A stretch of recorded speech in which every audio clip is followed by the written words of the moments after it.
Today on Newsbreak is the shocking state of the nation now. It is clear for all to see our nation in deplorable condition. Ghanaians continue to wonder, how did we get to this point? Wait, doesn't Ghana belong to all of us? And not some few individuals. You just read my mind.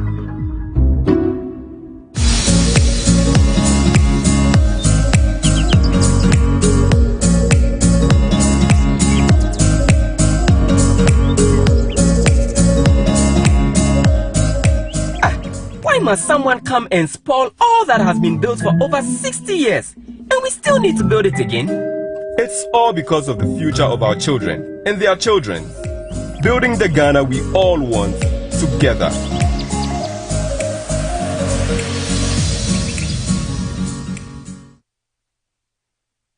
I must put it on record that in 2020, the BOG supported government with a 37 billion overdraft, and not the rate or the amount my colleague on the other side stated.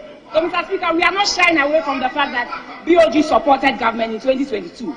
In 2017, when the banks went into solvency, Bank of Ghana, Government of Ghana came to support Bank of Ghana with about 20 to 25 billion to enable them address that issue. So, Mr. Speaker, if today the Ministry of Finance, the government through the Ministry of Finance also needs support, I don't see why we shouldn't do the same. And Mr. Speaker, beyond that, as part of the measures to streamline and help us guide our macroeconomic stability, we have an MOU with BOG not to finance government anymore. So, Mr. Speaker, that is that. Again, I also want to address the issue of the 0.8 months import cover.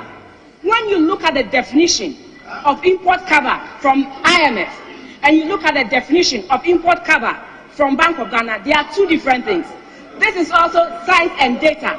When you get onto the IMF webpage, look for the Ghana program, page 3. It is right there. And let me read, Mr. Speaker, with your permission. It says that program definition for the IMF for our reserves excludes oil funds, encumbered funds, and pledged assets. For the BOG, the the international reserves includes oil funds, encumbered funds, and pledged funds. So that is the difference. That is the difference. Mr. Speaker, I also want to go to address certain things that my colleague said on the other side concerning the loss of 60.8 billion that was stated in the BOG financial statement. Mr. Speaker, every statement, every amount on any financial statement comes with notes. So when you are giving the public information on that, you should read the notes and make sure you tell it as it is in the notes. Mr. Speaker, in the notes, I just want to let us know that yes, BOG incurred a loss of 60.8 billion. And we ask ourselves, what is driving this? Mr. Speaker, in the first place, the domestic debt exchange that we embarked on last year, you all agree with me that with the principle for other consumers, there was no haircut on the principal. But with BOG took a 50% haircut on the principal of the domestic debt exchange. And that alone amounted to 32.3 billion Ghana cedis, Mr. Speaker. So when you take that out of the 60.8, Mr. Speaker, I'm coming. I'll give you the breakdown for you to know why there was a loss of 60.8. Mr. Speaker, beyond the 50% principal haircut, there was also a marketable instrument of 16.1 billion that BOG had to take a hit on. And finally, with the adjustment of the cocoa bonds too, there was a loss of 4.7. So when you put all this together, you get 53.1 billion. So 53.1 billion out of the 60.8 billion is what, through Government of Ghana, through the GDEP, caused that loss. Beyond that, BOG itself saw a loss in interest expense to the tune of 3.3 billion, and also there was exchange rate valuation of 5.2 billion. So that is the total of the 60.8 billion, Mr. Speaker, and that comes with a note to the financing. Mr. Speaker, beyond that, we are asking ourselves, will BOG be able to remain policy solvent and discharge its mandate effectively? Yes. This is not the first time. This is not the first time that a central bank across the world has experienced this. Mr. Speaker, let me let you know that between 2002 and 2013, due to valuation write-downs on sizable foreign currency reserves, the Czech bank reported negative equity. Germany, the Bundesbank was also technically over-leveraged in the early 1970s because of losses that exceeded its equity. Again, between 2002 and 2021, some 10 out of 32 emerging market economies and small economies have also experienced this. So we ask ourselves, this is not anything new, but in the situation in which we found ourselves, BOG had to come in and support government. And let me also compare Ghana to other central banks that also experienced losses in 2022. Mr. Speaker, currently as we speak, the Reserve Bank of Australia also recorded a 37 billion Australian dollars loss. The UK bank, currently as we speak, Mr. Speaker, this is current, on the 25th of July, the Financial Times reported that it faces a 150 billion loss at the Bank of England. Mr. Speaker, this is not Ghana cedis, this is not US dollars, this is 150 billion pounds. Mr. Speaker, the Swiss National Bank also experienced a loss of 132 billion francs.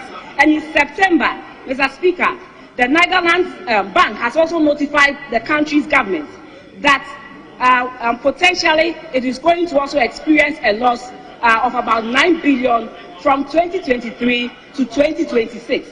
The most important thing we should be asking ourselves, will BOG remain policy solvent and be able to discharge its mandate effectively? Yes, Mr. Speaker, they have put measures in place. There's a 4-year plan to make sure they build back that capital and continue to support the government. That is important. It is not okay to sit here and run down your government. This is where we belong. This is where we are, and together we will win. Mr. Speaker, I just want to say that we have seen a turnaround. This is because December 2022, we all saw what happened. Inflation had gone up, and even in November, the cedi had depreciated against the major foreign currencies by 50. Only this week, in fact last week, the annual report and the financial statement of the Bank of Ghana was released. This report depicted the catastrophic decline of the Central Bank of Ghana into a bottomless pit. The report revealed the following astonishing facts. 1. The Bank of Ghana recorded a staggering loss of 60.8 billion Ghana cedis, which is equivalent of $6 billion US dollars. This is twice the amount we are to receive from the recent IMF bailout. 60 billion Ghana cedis, representing $6 billion US dollars, meaning this is twice the amount we'll be asking the IMF to give to us. This simply means that the reckless and mismanagement of the governor of the Bank of Ghana has costed the nation twice what we are struggling and sacrificing to receive from the International Monetary Fund amid its major conditionalities. Colleagues, the Bank of Ghana has also recorded a negative equity of over 55.1 billion Ghana cedis. This simply means that the Bank of Ghana is currently bankrupt, or in other words, insolvent. In other words, the once prestigious Bank of Ghana, the mother of all banks in Ghana, have been bankrupted and collapsed by the NPP economic management team led by Dr. Mahmoud Bawumia, with the complicity of the governor of the central bank and his deputies. Friends from the media, many questions have been asked about how we arrived at this gloomy and sad situation, with some expressing surprise at the state of affairs of the central bank. For us in the NDC, the disaster did not come as a surprise. In fact, we in the NDC minority have always known that the Bank of Ghana was being mismanaged. We have made this point time without number, that the Bank of Ghana is a classic example of how not to manage an economy. The NDC party is on record to have informed Ghanaians on countless occasions that the Bank of Ghana has been on a dangerous trajectory, and indeed it has now become a crime scene with the dire consequences for us all, fellow countrymen and women. After the inept and clueless finance minister overborrowed and got Ghana locked out of the capital market due to our unsustainable debt obligations, the NPP government chose the easy, reckless, lazy and criminal path of printing money. Unfortunately, this is how the governor of the central bank, Dr. Ernest Addison, who is now known as the printer of money, has conspired with members of economic mismanagement team led by Alhaji Dr. Bawumia and the inept finance minister Ken Ofori-Atta, aka One Program, One Bond, to destroy Ghana's central bank. After this dastardly act of overlending to the government by the central bank, they then proceeded to do the unthinkable. And the unthinkable is to write off a whopping 48.4 billion Ghana cedis, about half of Ghana's government indebtedness, to the central bank without parliamentary approval. This is illegal and criminal, and the NDC members of parliament will not allow this to pass. In fact, we will resist this. Both the mismanagement of the economy and our finances, the spectacular recklessness and ineptitude of the governor and his team has called into question the wisdom of leaving him at the helm of affairs of the central bank. We now present to you the manifestations of the mismanagement and the ineptitude and the potential corruption at the Bank of Ghana, which was revealed by the 2022 annual report and the financial statement of the Bank of Ghana. 1. The report revealed that millions of Ghana cedis have been wasted on frivolous administrative expenses. The Bank of Ghana spent a whopping 131.6 million Ghana cedis on motor vehicle maintenance and its running in the year 2022 alone. In fact, this represents 114% increase over the previous year's expenditure on the same line item. Similarly, foreign and domestic travels of the Bank of Ghana cost the taxpayer a staggering 97.4 million Ghana cedis, which again is an increase of 246% over the previous year's expenditure. The loss we are talking about is not 48 billion. Do you get it? We are talking about a loss of 60 billion, a negative reserve of 70 billion, and a negative net worth of 54 billion. In other words, your liabilities exceed your asset by 54 billion. If we were to sell Bank of Ghana to pay its obligations, the state will have to cough up 54 billion to be able to pay it. And you see, one funny thing is that he says that they are they are in conversation with government to recapitalize the bank. The man owes you, he can't pay. Your own money, he can't pay. You're asking him to bring you free money. You don't know equity is free money. He should now bring you free money so you can survive. Meanwhile, you are busy writing off your debt to the person. What sense is it? Always go with the person says, I can't pay you. You have agreed to write it off. Now you are saying that after writing it off, it looks like I'm suffocated, I'm going to die. Can you give me some free money? Hey! I don't know the school me I attended. It looks as if I have to unlearn many things under these people. Your first point of call is government pays your money back. As a matter of fact, go and tell government that the 32 billion so because it's against the law. We don't have a parliamentary resolution to cover that write-off. Go back and tell them. When they were doing the DDEP, did anybody get a haircut on principal? Did any financial institution suffer a haircut on principal? Was it not on interest? And interest is in respect of the future. So how come when he came to you, you decided to accept a haircut on your principal? Is it because it's not your money? You see that it's because it's their own money. They can't even get their board to approve. There's no way any of the banks would have gotten their board to approve that the principal should be subjected to a haircut. But because it is not your money, you decided that you will give up a haircut. The impairment of 48 billion amounts to more than 50% of government exposure of 80 billion. So something is seriously wrong. A billion. So something is seriously wrong.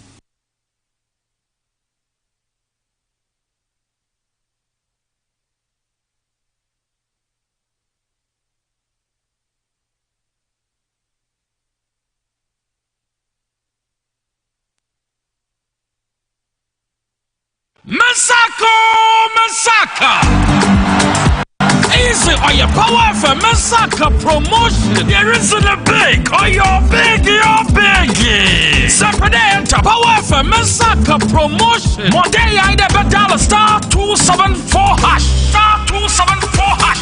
Area net choose power effort. Now select the number of drawer and put it in Hushim. Draw Krubia 5 Ghana cedis pet. The more as a rush draw him when they stand the chance able to marry in a big.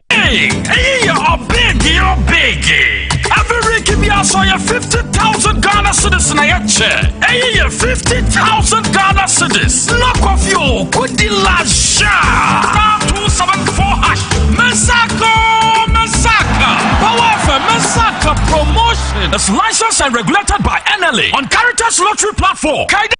Live on TV as well as also Power 97.9 FM and Tuesday, the 14th of August 2023 in the year of our Lord and Sema yadi babu anu yadi ebrewo ene ewo dwumadi no so no sema ano edi ano so ehye papa ya be say niam betimi akoso yi very sorry for the date na 15th August 2023 and some be ewo ho niam bi akoso Nima currently ya me do be ko Nima in the Greater Accra region of the Republic of Ghana na yakwa he nia akoso ewo Nima ne de timamofo na ewo ho no wo so eka demolition exercise bi ekoso ewo Nima Polyclinic sabane se oba be expand na ode akọ hospital status na won sem no sai enatimamofo no eka omomo pra notice ana se omo se eja na wotina ye beba be di sa adwumadi ana ye di entra ene ye di sa etimamofo a wo mu Nima enam so moto aba edema NDC na dodo na sem omo eka ne de wo nyina no ye de nyina ebre on the show ene anwumrei ewo inside politics adwumadi so live on TV as well as that, and also on Power 97.9 FM in all our affiliate stations across the country. And some food from Yakopon Aduma Wachina for prizes Ebesan Akoso Achina 16th August 2023. Petrol Bekosu, diesel Bekosu, LPG, gas and also Ebekosu na say and a percentage no Ebesi Atumi Akoso na and also near also 10% tax on bet and also asase and somebody and also a one Ninano Yadi Brow.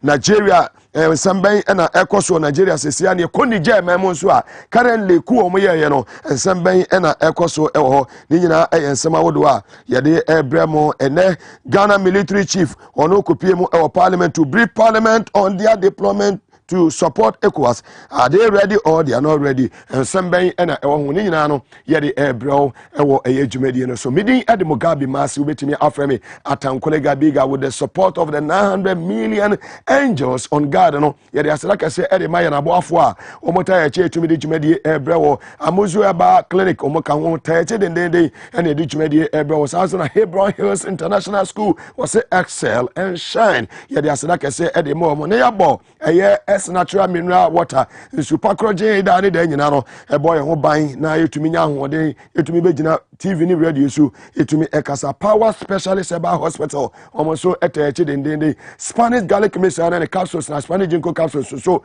omodi APN anyu big band tablet you ko nyina da woro man etechi a etumi di dwumadi ede eto abobo ano ba bibia wo in all the 16 regions across the country. Facebook Live Power 979 TVS was at Ghana all like na wo say so and on YouTube SWAZI broadcasting medium Eddie Mugabe Maase. And hey boss Emma Michi ska or radio show and sana me TV so. And I'm free say I was say nka be amateur radio no nka me end ho. Now so CEO said there be capacity to do na etie nationwide no. Mugabe omu feel too much. Omu odoma too much. 18 no I mean, womo hwa no mo feeli. Nsama wode ba ne nsama ayesempa Ghana fo nyina age watom say we champion ba kope. We commander of the airways the whole Ghana. Inti muga wo che wo radio kura ba TV asa che omu bi.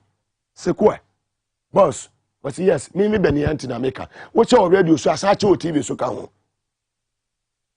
Kan ya na mi kobu a eye operations office. Erika yanyo na me say eye no kan no say ai she mi ko bisa W1 retired Dogbe, I will say, Muga, give them money. So capacity. Star 274 hash. The Baba be chase kabebre and the mecha bebre. Star 274 hash. Shana ubedi. Che better to petrol. We are total driver, we are taxi driver. 2 PM express. Oye, chana mubedi. Capacity. Homo one ebe. Nkra usudi air 29. Mi usudi ana mechen. Usudia na metwen. Usudia na metwen. Mama usufu mama me dan kura metu aba betena usu. Usu ode. Star 274 hash. Select Power FM number 1. Bottom ene me ba wi ase ya. Wo pese wudi a me se twa dodo na wo bedi. Wo bo 2 ebeto 10. Wo bo 4 ebeto 20. Ti me ne anu awie me pese wudi enti no. Me ne ko no 10 or 20. Bo 2 Butu to 10 cedi. Go. What is here? Why you lucky winner? Star 274 hash. And then we beat Mambo be worth 1,000 Ghana. And no Tashi worth 1,000 Ghana. We be our 3 junction worth 1,000 Ghana. We be di homo 1 year. Uti usu. Na Tashi 4 bejiko. Asama fo bejiko bono fo domayin kru no ma bejiko woti ya uncha more fire uncha power to the people, money to the people, l'argent to the people. Ucha ubedi no be say go come, we no be say go come, no libi no labalaba, no be say go come my brother. Try where they won't try there China ubedi Star 274 hash. Select Power FM number 1. Koba me ba be ye drone. Bottom mame. Na fei, o phone no. Unya bottom Star 274 hash. Ubo 2 na to 10 Ghana no. Na wa select wa bo pin code no. Eno anu wawie. Na with the phone na ben. En fa ko si charge. Afei ya my drone na wi a wo check e won say wadi no. Na phone si charge da bi. Menye sa. Make sure say o phone no o charge no. Would you see my charge and son about drone? Capacity man. Unbreakable, unstoppable, unshakable. The strongest one. Man, integrity, credibility. And in all else we what you say? Oh, Kromba ya da enu butum. Obi pese okotema. Oti osu ontimi kotema. Ontimi to fuel. Enwumere obetimi akọ. Utwa ubedi. Enu a obi pebita.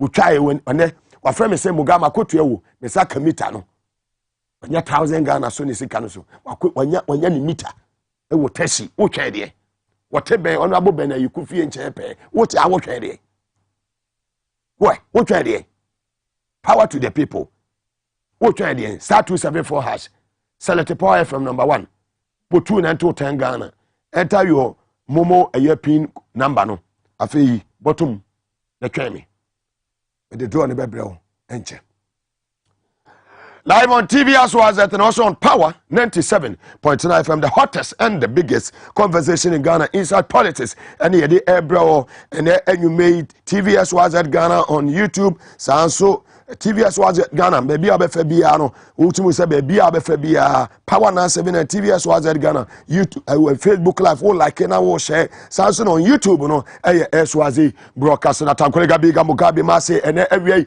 mediocre straight to Nima in the Greater Accra region of the Republic of Ghana. Now the APM on say demolition exercise because we are dying and the structures are what buildings are what we know umu training na eguya timamufua wamuwa eye Nima sa patamu hono enya de say aban etimi yi o masutire omo notice bi ase ye baba be di dwumade bi e wo ho ntie nuanom tafo tiem ye nuanom tafo a muti Nima se baka cho say aban wo mu ntafo omo wa vice president ya omuntafo ya president ya omuntafo bibia ye JB dankwa bibia ye JB dankwa bibia ye chebi bibia ye JB dankwa ebu edi buo ne do ne tema ya de man nordiness aban we o ma feli okwa boko hu de o mu titi wo mo aso mo ka Ghana ho kunipa every day kunipa boko to kwa start here I mean under this administration over nipa 200 and actually wo mo enkwa.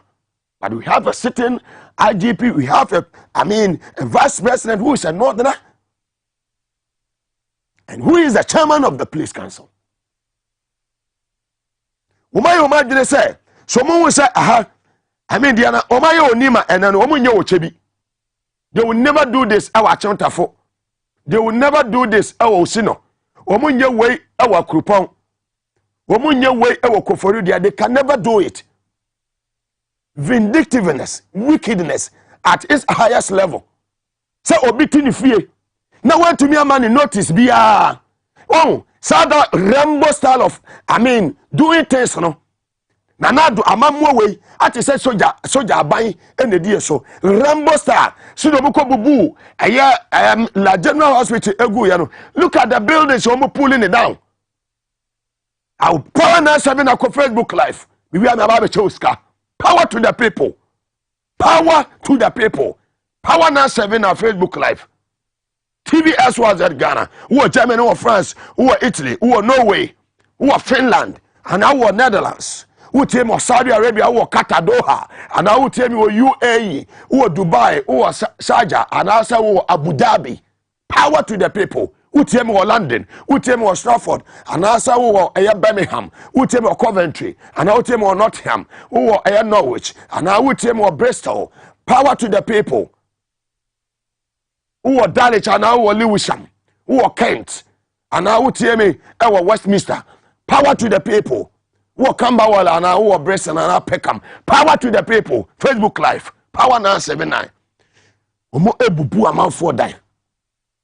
Omo bubu aban we bubu amanfo dan omo timi ama omo notice bi ase ejection notice ni dan na wotim no ya ma bosumi ba akwa bosumi mienu pebe be foforo tena so say aban no e ba be di dwumadie bi e wa ha na momo no wota sori ya no na chese na na do ne ne kofoi Rambo style of doing things ha say adwiri eniemagu. This is what is happening now currently. This is what is happening in Nima, in the Greater Accra region of the Republic of Ghana. Fire, power to the people. Yenyanite esema timamofua womo eye Nima no woma affect womo ene semo mo kan nyina say Nima eye polyclinic no womo ba no ma ba bebiem etesi aro ya over nipa ba 500 ena Omu enya baby fumuti ento ewo Nima in the Greater Accra region of the Republic of Ghana. Because us aban we useless. Omu nya ban omu dwene eye Ghana for ho. Omu wo only few group of people be omu respect omu. But nonetheless, ene nkrafo aban we nkrafo titu ene nonetheless ene ibefo aban we for omu nya hwe. Nana will never do this to the people of Achem land. He will never do it. He can't. He won't do it. But Nima obaye mamobi oye obaye asama obaye la general was obetwini nyina agu. But one day power be change. Ye take me for wo Nima. Uma affect you money to mo some moka. Nima for me feel too much. Me feel pain no at the mamo. Mo to abani ye 7 December 2024. Mo to abani ye. Mo to tia MPP. Munafiki bawumiano sabe ya mo wa honche mu no. This was the time you was like bawumia wa ya vice president wa yesrem ni no de na wa yetani no kotimi aba ho beboa mo si amamu notice ejection notice amamu bi mo fire yenti etima mo fo no mo hu abaya ya maye kakra ya de hwe ya ma abaya be bubu ya shop ye table e tompio te di hwe nkwala mi kita nkwala 4 de bay e fo na mi di nkwala ni be fa sana ye adie aban boy obibia just won say enya mama ye just nyankopo wasuru ohwe bibia. Don't worry, we will cry, but we suffer here to get what we are going to feed for our family. Now you are sacking us. Where do you want us to go and survive? Do you want us to hold guns, to steal, to go to people's house to go and beg for food or what? as you are seeing me here, right now I know I have no president even serve. I don't have any minister. I'm alone because I pay my tax and my tax is used to pay for the government workers. Allah is in control. Alhamdulillah, alhamdulillah, alhamdulillah. Allah muya muna father. Please come back, Pano. My notice. And I'm going to say, yeah, the mamma 3 days and 4 days of Yan in Emma. One Cassana Payada, what I want I throw, Sebro, and a boo container. I say, Assassino, government in TIA, in TIA, government assassin. I would hear Coloya, Obia, Coloya, my lawyer, and church, and say, Assassino, your mudia. And I had 2 I say, 2 I Omutiato, Emma, Ahimfono. It is a woman who now got transit. That's a vivid baswa. Mumra, Namuma, my near say, I am for not here at transit. Yatia compensation, and I bet you are Monty. Muya day. Muya Mamumrina Muntu. Selma, why are so bad assassin? The woman, I tell you, Semakuta Muhammad, God will never forgive her because my mother is alive. I have children. Somebody else. So if all of a sudden, because you are in power, you can do anything. I am pleading to Nana Akufo-Addo, his wife, Mahmoud Bawumia, and their wives, Honorable Kwakwaji Benu, because according to the woman, they are going to expand the hospital to become Ajada Wawa, which you know that is not true. To come, because the woman is using their name to do what can kill human being. We are serving, including the police people, even the MC himself brought his car here. The doctors, even the 37 militaries, the soldiers, they were bringing their cars here. And we are in the shop on 600 people here. No any permanent, no any letter to come and serve the people that this is the man that they just give it. Nothing. Where the Koso currently in Nima in the Greater Accra region of the Republic of Ghana, live on TV as well as at Rosso Power 97.9. Power to the people. Where near Ekoso Nyankopon Aduma. About where the Magajo say Fianya Sanyadi Umubi. That's a ubi to Fiana say open say Utuna. So be man notice. If you nya say ade aboss abai we sabe nemo maka no uka so ma jimi abeka so wadi umatem eye west ya emudu but apart from when obe describe wo say the Canada Japan ni kwesibu afo ka no say na betimi describe aman we ya mo vice president ya we tani ya we mo vice na wahu de ode yemu na do bedi ma panyina no wase da bi o mo matwa ne ho ahia no ntafo no do so ne ncheda wo pamo san kofo atwa ne fie one o matena fi da 1950 something no efie na ye ne papa fie e no ono aba betem say I mean na do pamo san kofo ne nyina afre nche on pentafo wo ne nchen wo mo de moje power keke na do pentafo ani mahwe wo mo de moje power keke ba wo miamo o mo de moje power keke mo akwenya 7 December 2024 Jomama wonye wi intiamo o dwene Ghana fo ho Jomama se ka boni ewo ni tirima ukoche bia na ensu a wo ho no omo ni nantwie ne ntwe ne noa ena nanum ensu baako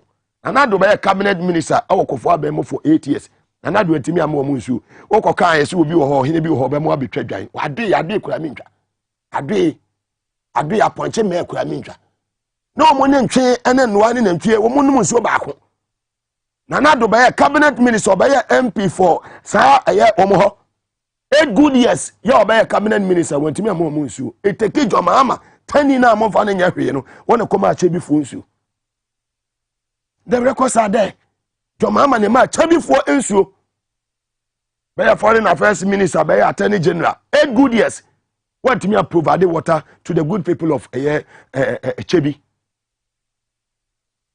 The kind integrity a musimu wobi akrokrono kwa na munimbo krono PDS krono ni mitumira na machiresi yewu krono say agenda 111 yete ya na okodwiri aye la general hospital gu ye nkanfo aye din mawo de nema akoso ni nyina nema bone ne yesa ate warase ya bodam ade chen ya yesi JB da kwa University of Ghana sin nkanfo asase so no legon no ye de JB da kwa din beto so na mote wonu ma ye din mote so kokko nchira ba afun we aba afun kankan tantan we anu mateki emra enu mu se mo power mo jeje mo asase wokọ cantonment wokọ eye chado nkrafo ye mia wo say ni adwo masase obi timi de ne documents mi kokko de koma panyin bi wa bam say wo say documents land de wo say ai fabra kwa de adidi tadi mo e wo chade ho ya jeji wo nsase chichi mo sa jeji wo nsase. It's in the public domain. Sarah sana no what UK obo kro no a ye jeli no UK a aja wo sebo kakra ye yi no aba betena ate say wono no ye de facto prime minister that ex-convict from the United Kingdom no and they ultimate top property e wo eye laboni e be office e wo laboni. They know themselves criminals. Wemo they know themselves criminals, thieves.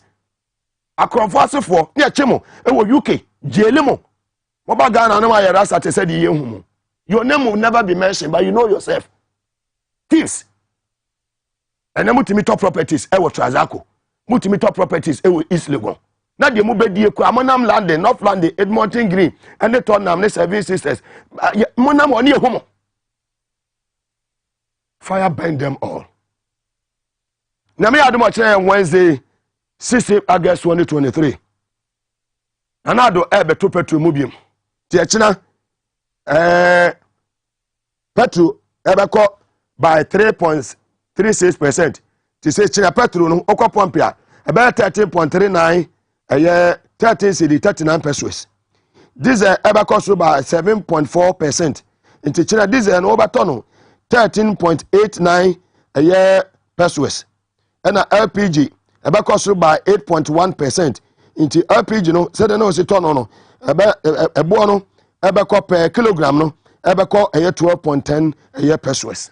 Enya no kwa ene da ya me no eka say 10% tax on betting mo amutwa bet for no betting for no e start ene wa wo be we ni bia wo kwa kwaji osika bia na bet 10% free.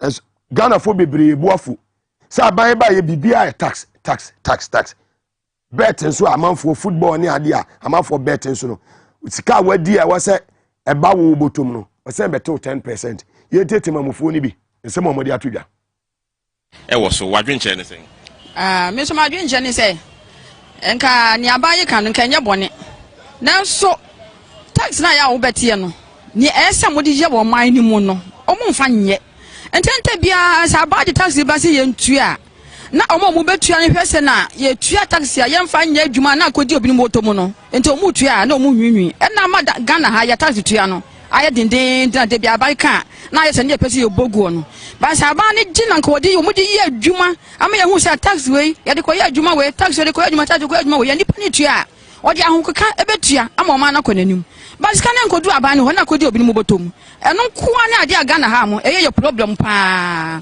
enti no obi a ono titi ni bo wiamu sa akodi mate na wakonya sika kakra so da betwa bet na wadi kakra bi aba ne se masate na sabi ewia na ye mobo nyankopon hu ye mobo wa wo pani na wo gi pay kase no wadi wo pay gu botom no obi akodi mate abetwa ne bet no kakra wonya no ya sa de twa wasa wati 10% asa agya kan ho de no nyankopon hu ye mobo enti aban se eso a on de wonte so kakra na ma Ghana fa ho ha wo mo yesre aban ene ne mpanifo omo hwe no munye bibi ewo tax on emayen because the intema make us and say oh tax ay gina o man we nyina ye hu ade property omo de scan ye so ade as ndi say o ka so beje obi tax ewo bet lotto ni ade ho a ya and at the same time no so no lotto ni bet ni die den e bet ma ba me metwa bi pa from last year up to now me ni bi e di o check me sika e kwa more e di busa se scan e kwa ni nyina ban so be ma me ho 10% do me sika na e kwa na no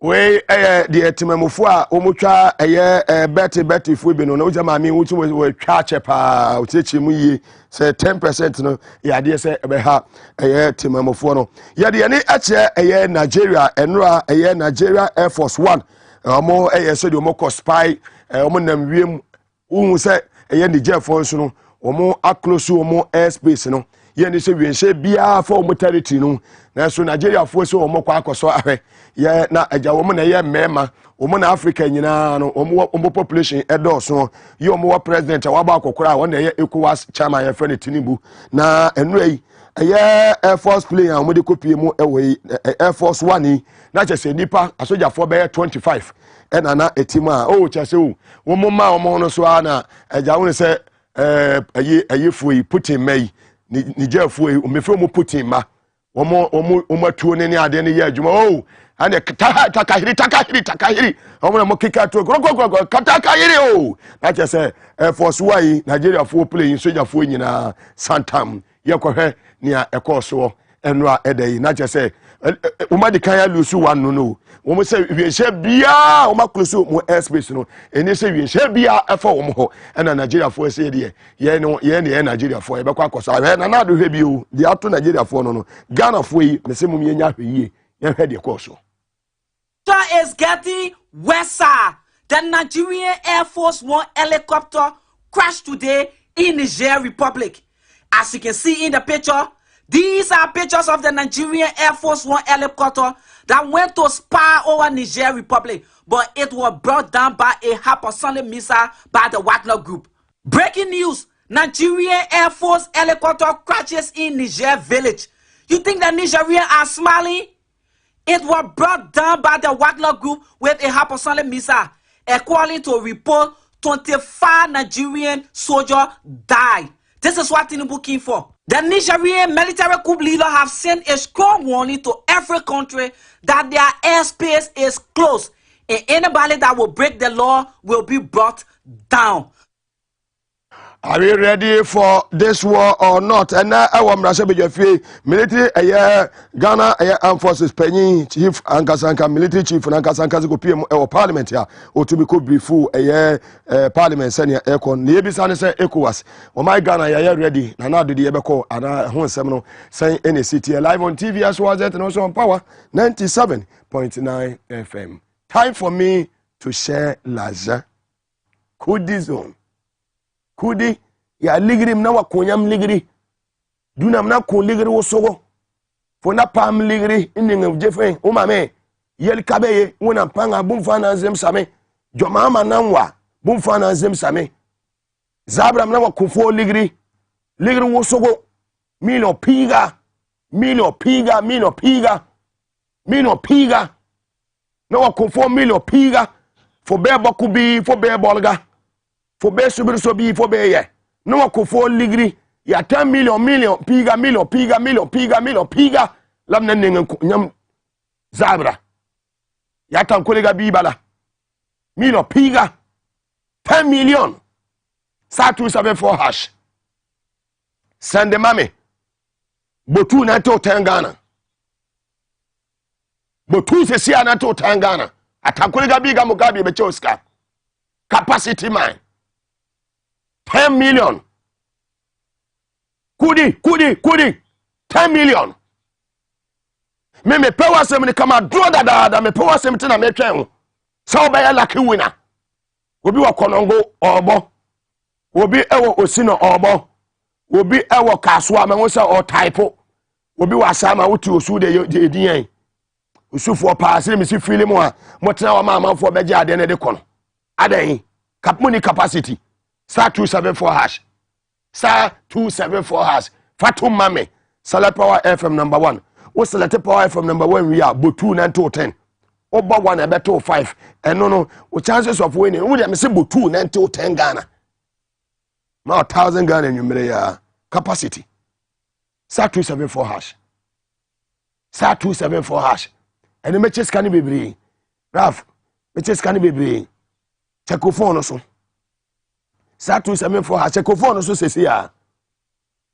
Bottom where try wuni indeed. Because I check your phone so no one say won't try ya. Men check your phone so. What try check your phone so. Scanner has here kweba. Star 274 hash. Your phone so says here. Capacity man. Atankolega biga. One number is 33059. 830-059-8307. One number no 059-8307. That can remember 059-8307. Your phone is says here what the 1,000 Ghana when your 1,000 Ghana be go phone so says here. Man with 100 million angels. Man day capacity man atankolega biga. Spiritually strong, physically strong. Me see me yo. O see ade yo. Atankolega biga no. Spirit in high. O fire je wo bwana. Chana ubedi Julie twa ubedi ni twa ubedi wasephobia. Chana ubedi honorable Inusa. Champion assemblyman. So be so the whole area. Wana woko. Chana ubedi. ni makokra atiase say nya de obetimi ho ni makone capacity no form be the thousands say wote ho jan konkon ni die ne phone ni twa jan sekuro ni die amanfo won nsem ka twa mo fa phone na wato no Mugabe na wutie no wo say wo to data editie me no mi chuska wote ba bi di ngongonsa ghetto boys ni edi wote wo yere ghetto boys omudi omutwa power to the people star 274 hash Rafa famitum bia this here check your phone so mami check any time mami and me just can more me chamo star 274 hash me chamo star 274 hash capacity man star 274 hash we permanent a year lawyer Anoche Frimpong we millennium for SI historian ono na me ne betwetwe komo ene awie power to the people who feel so ne say utie Mugabe utie na wu twa na wu diska kudi na phone na ska na be go phone so medika achebi wo radio simi chamo nka ho we da fa draw no fatu mami mo che bebre mami ena ekọ no what you say capacity fire Massacre.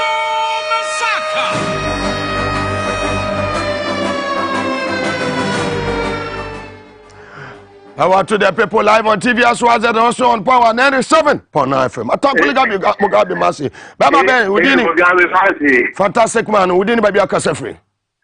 Oh, my don't be free Achimota. Oh, Achimota ni e di ne. Achimota me bo. My young promotion is Dabi tie.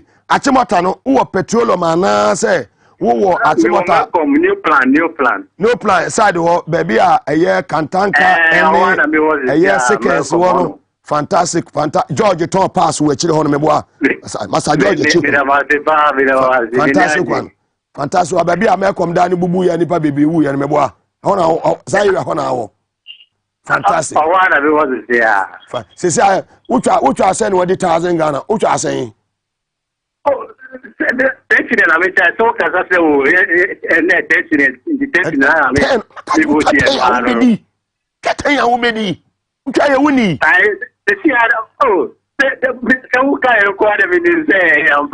Mugabe akane de no kre thank you Jimmy capacity man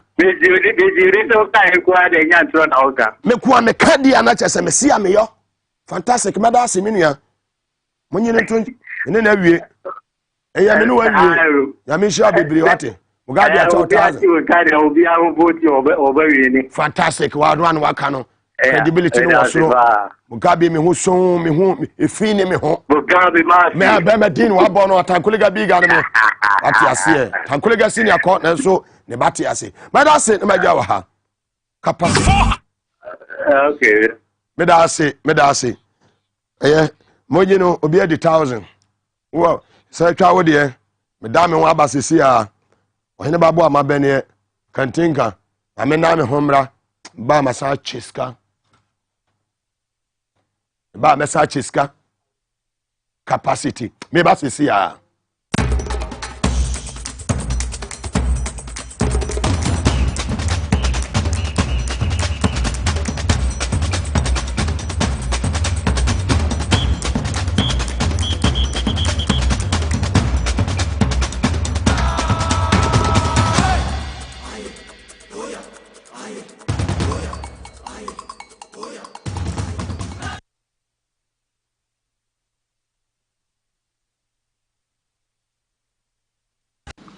It was the inspired visionary leadership of this great scholar and nationalist, who was described in his lifetime as the doyen of Gold Coast politics, that following the setting up of the Elliott Commission, tasked by the colonial government to inquire into the possibility of establishing a university in West Africa, enabled the Ghanaian people to reject the original decision of the British colonial government based on the majority recommendation of the Elliott Commission, that a single university be established in Ibadan, in Nigeria, for the whole of the then British West Africa, and got it to agree through a series of passionate interventions in the then Legislative Council, and with the enthusiastic support of the farmers of Ghana, to the creation of a separate university for our country on the basis of his minority recommendation.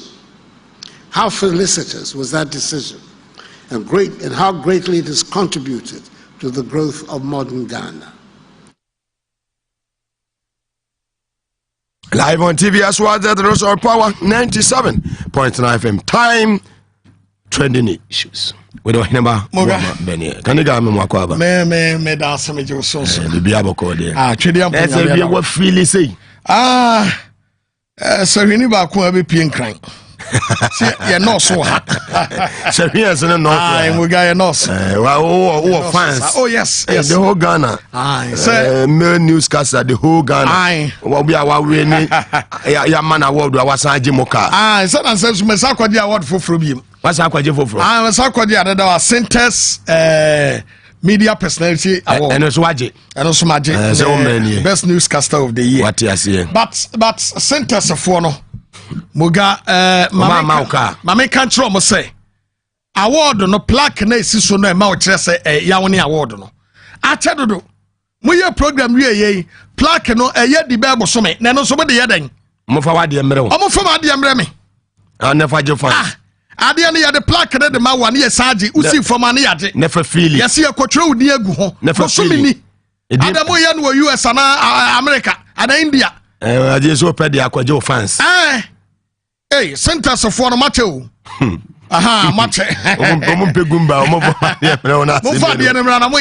fantastic. Every ya kwa saying. Moga ma yena ahwefo na yetiefo nyina se. Na yenhwe issues sa.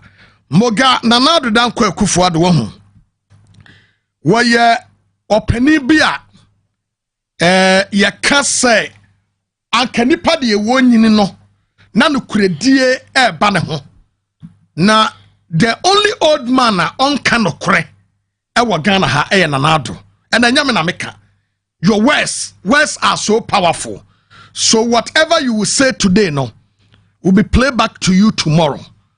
Etiama Penny Akufo-Addo won kanokre. Moga number 2 and say Nanado is the most corrupt man ever in the history of this nation, and anyame won say UN aya research at the ababe 2 drama institutions now when you corrupt krano and no mababe ka ho because ene so hwehwemu a Lands Commission aya one of the most biggest corrupt area wo mu dia piem na UNDP fo no baabi ba ko man fanko na amwa me ene say wo man fa Food and Drugs Authority anka ho, which I know Food and Drugs Authority is one of the biggest area corruption ekosopa.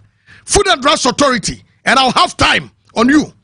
Name what the corrupt man pamano. Ya wasisina so ewa ketasese ene proye hono. Na wamampeni na nadu danko Akufo-Addo asa na wobedi mampeni no. Wanene Dr. Mahmoud Bawumia ekache Ghana fo ina say he is going to fight corruption with Anas principles. And Enyame Wawa said the most corrupt man ever in the history of this nation. Wamampeni a waba betena Ghana konya so a yakaketa sese ene proya wonu na di kan eye Akufo-Addo. And Ghana ni bi owa Ghana ha enim se omampani Akufo-Addo de yakaketa sese ne proya wonu ni mienu ete te saba fam ene fam. Nanado danko Akufo-Addo eye corrupt te se nipadua ene atade. Nanado ne corruption asom ye ntafo ye pamu anya yie. Nanado danko Akufo-Addo is the only person mampania wabatena Ghana konya so a yakaketa asese ne proya e foreign no. And Nanado is the only person wadia basobode ne abodini e corruption mu. Let me tell you something. Wamampani Akufo-Addo ebedi mampani no wonu no de corruption e de campaign. Akufo-Addo na kacha Ghana fo nya say Owura John Dramani Mahama mamuom ketasesane proyenti anama Ghana enkonanim. And I put it to Akufo-Addo direct. So you corrupt man. If Nana-Addo says he is not corrupt, he should come out and deny. Look, I am telling you this based on evidence. And I'm going to prove to you for each and everyone to know, say, Nana-Addo was a corrupt man. And Akufo-Addo is the reason why I'm a ketasesane proye amene Ghana. Mamichira wadiyebi. I know what some SCN say. Oman penny Akufo-Addo. Efa wo penny bi ane friend Martin ABK Amidu. Martin Amidu. Wo fa na djuma. Se wo makuntia ketasese ene proye ewo Ghana ha as the special prosecutor. Martin Amidu ko ye kwatra office hono. Wo man penny Akufo-Addo amama na nya djuma. Eti Martin Amidu resigning. Adi free ho. Na wo abra Martin Amidu ebe kono. And what true krata Ebra Ghana for nyina ka say Woman Penny Akufo-Addo is the mother serpent of corruption. Ye keketa sese and proya emu wo batan and Akufo-Addo. Na ye kase wo batan a e wo keta sese de proya mu a e chese keta sese de proya nyina maame ene na dan Akufo-Addo. Keta sese de proya nyina mu wo batan Wabatampa corruption and Akufo-Addo. Mommy Emisana Nadu Akufo-Addo say, Wabra Martin Amidu, Eba Bontebe can say, Wa your mother serpent of corruption no. Wababontebe yin one. Because the Nadu him say, Ojari wa corruption mu, wada corruption mu, wajonso corruption mu, wadidimu, wa none mampenia waba wo tumi jari yim. Corruption ti. Wa mampenia ne manfuo su. No asese sika no dia current year pre no adware wiem kwa. Look, I am telling Ghanaians today, says so pesa Ghana ye NPP enya alternative. Obi o pesa Ghana ye biano NPP enya choice. Why now kofa na ba NPP mu a wanya corrupt be ka bi tell Ghana for. Why? And now Bafana ba when you're corrupt. Bawamiana, the biggest liar in Ghana, will be a one kind of kure yaketa son project and Jaren no son of Kobwa. Because we're caught on one man. They are the two people supervising over corruption. Can Bawamia come out and attest to Ghanaians when you're corrupt? Bawamia should come out and tell Ghanaians the role he played in the PDS scandal. Bawamia should come out and tell Ghanaians role our player our PDS scandal nimu. Tama PDS ekope bank guarantors aba. No mo koye kokodru ye wa manya sika kura bia guarantee ama wo no. Why na case of Mukofa insurance company? Bawamia should come out and tell Ghanaians. PDS at the Ghana for sika abosomen son ECG 1 day tie Ghana ha 1 day of ECG electricity for esika womo die etumi ya Ghana yi womo die des no mako 365 times 7. Listen to this very careful too. Minia wama wai ya yatimu no woni pa bia seda bona dwene pi say yencheni Alan Kojo Tramate should come out and tell Ghanaians say he is not corrupt. Wobi a went to me enu ya hwede epe mampani edi ya factory de si ho ama factory na de can produce asichire ama ye hu what the other say parliament approve sika de ato wo say yemfa sa sika wei emfa nua hwede emfa ma company ni nya adwuma wo be a ordinary ahwede want to me enua this same man yemisa no bodua se kwam ho start factory no a omampani kofo ma ne bie ye no mumisa alantremate se kosi sen banten want to me enua ahwede want to me enua wo so opega na di bampani mumisa lan Kojo Trematen Namun kobi sa Kennedy Japan say. Ama swale wo ni din wom. Jabi dan kwadu ni wo ni din wom. Mumi sa Kennedy Japan.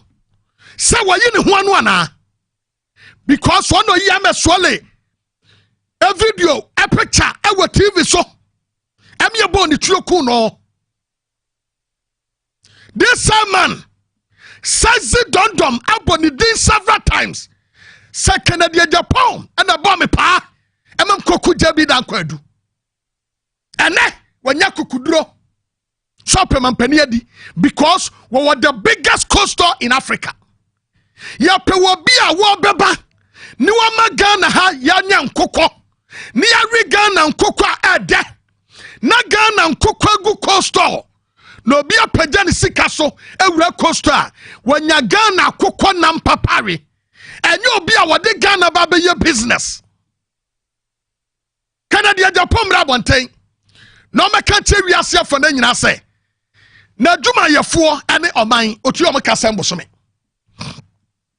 Wanya kukudro beta radio so say Samsladi aka setia no no betumi atua santwefo bi aka na wono Samsladi ba parse ne mpabo akra obetua ne kaye Canada Japan wadwuma wabie asafem aman wotu am kasem so akatua se na odemo mo wo be president yedi look ya probio ye serious NPP nya alternative MPP and your choice.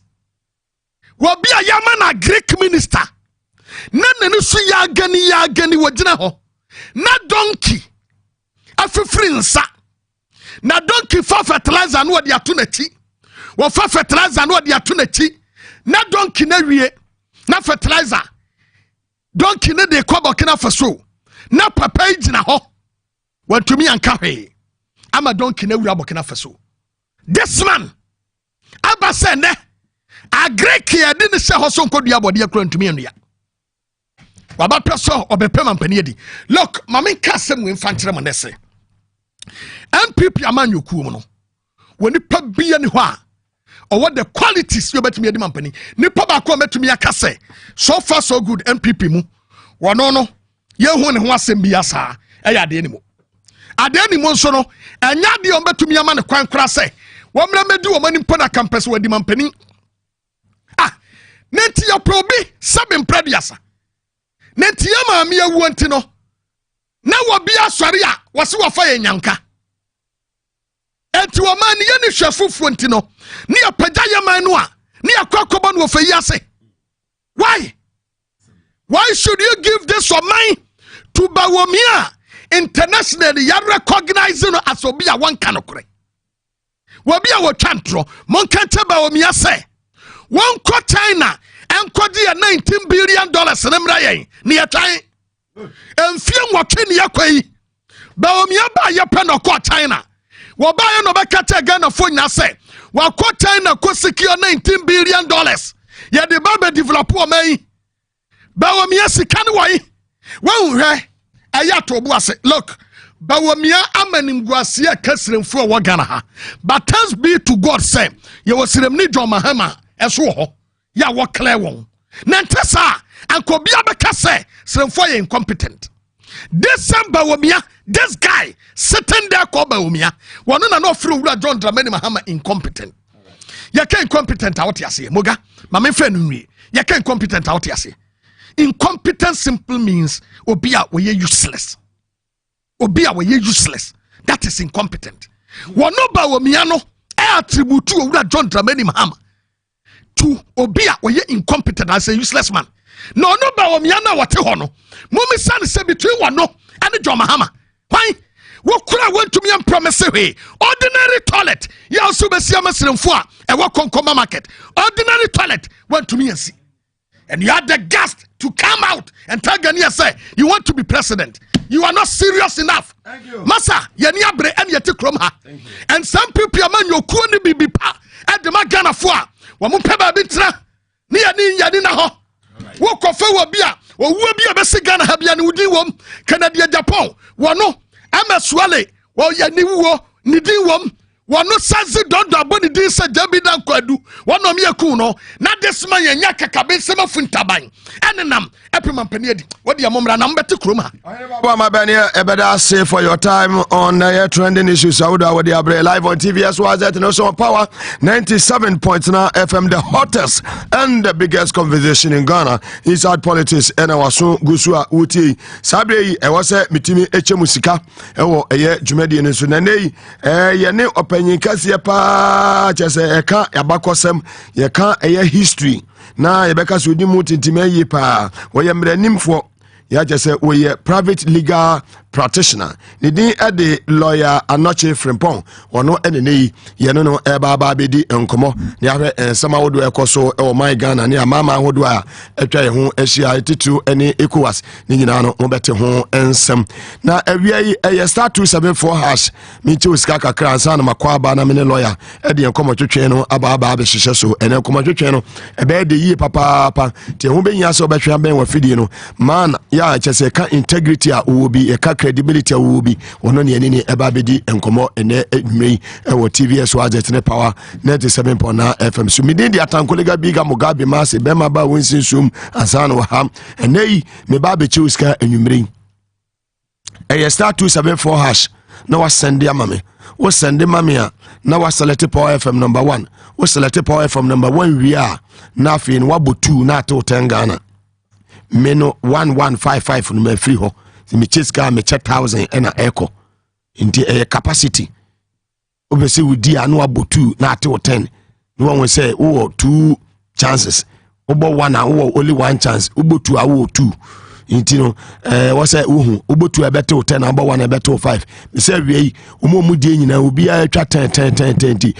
anye ya habe yi inti bo 10 bo 2 na nte 10 obo 4 ebeto 20 obo eye 3 so ebeto 15 Ghana cedis me mempe de bia nti se ni awiai obo star 274 hash na bo 2 nanto eye 10 Ghana cedis star 274 hash me ba be cheska bebri e wo so yeso nti wo so be lucky winner me ba be che star 274 hash send mame star 274 hash katum mame star 274 hash katum mame star 274 hash katum mame na select power FM number 1 wo select power FM number 1 we are na fe wabo 2 na to 10 Ghana obo for beto 20 wo dem si bu 2 na to 10 Ghana e we yen ko ni 2 twa na wo bedi wo twa wo bedi star 274 hash na wa select power FM number 1 wo select power from number 1 we are na wabo eye 2 na to 10 Ghana obofo beto 20 Ghana scan ba be go wa phone so enwu hia se obefre me se Mugabe mitwa wo medi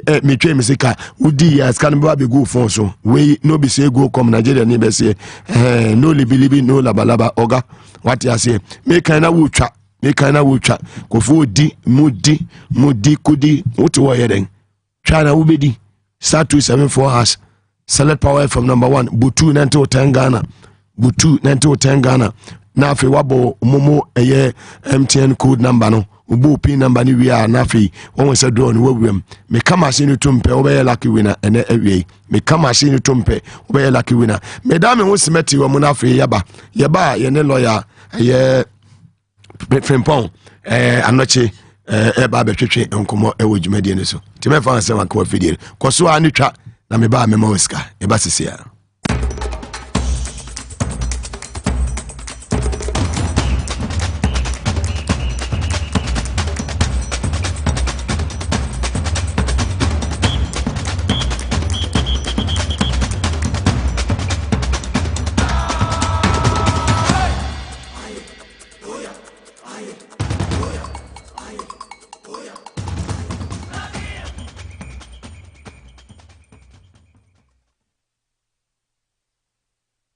Get ready for the ultimate business extravaganza. Venkonga Global Fair 2023. Introducing the Vanuatu DR Congo Ghana Global Fair 2023, where innovation sparks and opportunities ignite. Join us from 22nd to 23rd August 2023 and unleash your potential with game-changing insights from industry experts from all over the world converging in Accra, Ghana.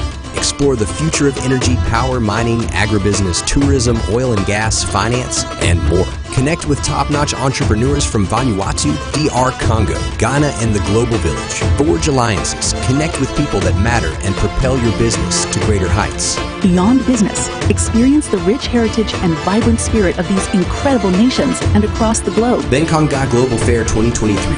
Unleash the power of collaboration. Exhibition spaces is available. Register now. Don't miss out. Tickets available on VanuatuTradeCommissionGH.com/event tickets.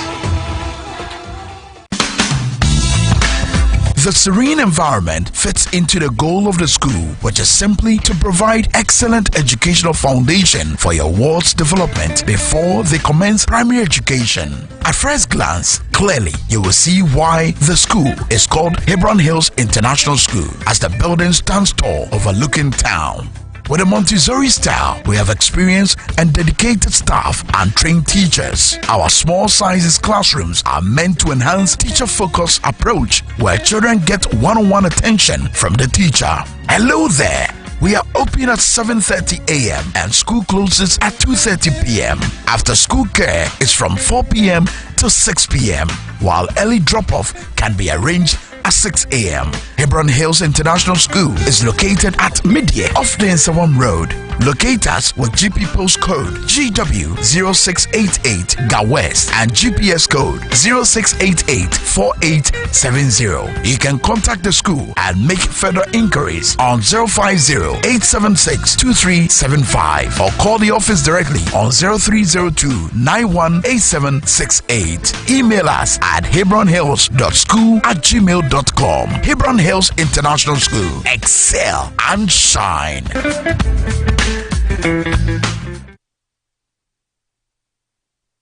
Score HD, the new exciting football channel, is now available only on HD Plus and brings you football from around the world.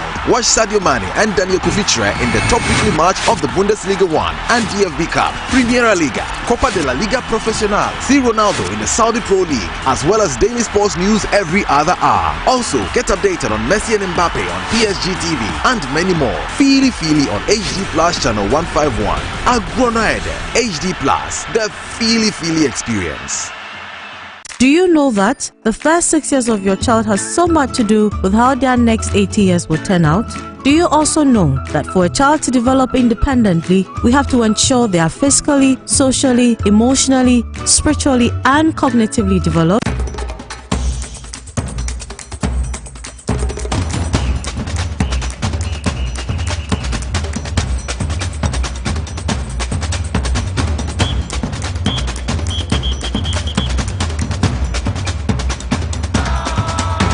On TVS was on Power 97.9 FM, the hottest and the biggest conversation in Ghana inside politics. Na sugusu awuti Ashanti Regional NDC office so maybe atumukuha ewo Asantemem Marvin no maimo ne team ni nyina ye mamo aha na nakwasi ne mpanifo amowo nyina no ye mamo aha na mokoswa enhwe TV SYZ sisi ayekase and summer about between HSA ban on a year Pragia Rades in Kumasi any Accra no and Sambay and a Boba and DA and a Ecoso Ewo a huge median Suninano Yadi Bremo and Ewo TVS was it and a power 97.9 FM. As like I said, Comma a Mosey about clerical Maka Chibi and a Ebuami to Midi Eddie Bremo South power specialist Herbal Hospital Moso Ekaho Techi Hebron Hills International School Excel and Shine Omoso Ekaho S natural mineral water Ekaho South as Spanish garlic mixture and then the capsules and a Spanish ginkgo capsules and so Ekaho be big bad tablet and so Kaho near Digimedi Ebreo and Ewo TVS was it also on power 97.9 FM. Well, Mamema Openyi Anochi Akwaba lawyer Mejoso na pomwe menwaye pa menua edo ba de nasi ejese juma musuboko bibia ye fine fantastic wow yasha sin free eye esema na sen free eye legon e ba se e ba besesa ene ekwa abakose mu kakra se University of Ghana legon no na na do so be change din no e wona dwene mu na o de JB dan kwa ayeden university na ato JB Dankwa abro university na 75 years obi we say o man panyin be ka bibia afa mabunu ho de kokoso amama wodo so mabunu wie school mu nya adwuma nya ne ade no na do bae no university say de JB Dankwa din beto so no eno ne ade a ehia no menua se wo bisa me ho asemede a ene nka medican aka nsam ketewa mienu me wi ansa na se yakwa abakose mu a yakom the first one and say sabe ye papa ye wofa ye nyina ye pani na Akufo-Addo obi a university no wakobi pen na the science no na enim se wi asimu be biara o man biara so no ye wo university baako a ye de hye o man na nimonyam se wo kan podcast mu a wo be kasa dedicated to the country enti se wo ko ye nchen he ya Burkina Faso University of Burkina Faso, University of Ivory Coast, Université du Benin, Nigeria, University of Nigeria in Suka, and Ghana, University of Ghana, University of India, University of South Africa, University of Uganda, University of Kenya. Just so maybe our university and no yadia to or mine. Enti na Ghana so nanka ya University College of the Gold Coast. Just yadia to or mine Gold Coast. Ye be Ghana yadia to Ghana.